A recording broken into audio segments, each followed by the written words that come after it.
essa natureza que me faz respirar a essência da paz que eu tento expressar. Muito bom sentir essa alegria que me faz acordar todo dia e escapar das correntes que prendem nossa percepção. O meu povo sendo enjaulado pelos meios de comunicação, sem saber do poder que tem, fica em frente à televisão. Entretenimento vago que molda mentes fracas, nos manipulando, dizendo como devemos viver, pra esquecer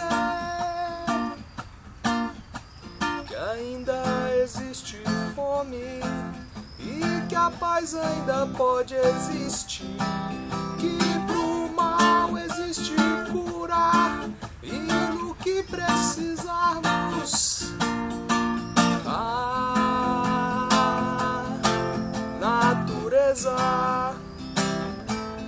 pode nos nutrir.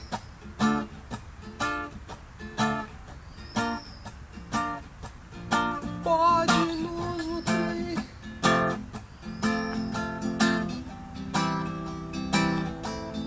Pode nos nutrir.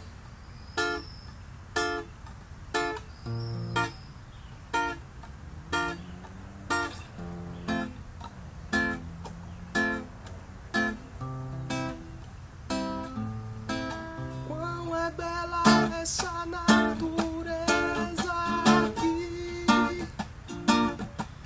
me faz respirar a essência da paz que eu tento expressar. Muito bom sentir essa alegria que me faz acordar todo dia e escapar das correntes que prendem nossa percepção.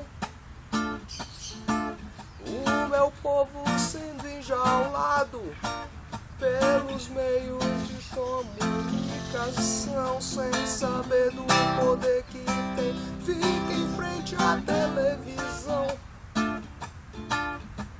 Entretenimento vago que molda mentes fracas, nos manipulando, dizendo como devemos viver, pra esquecer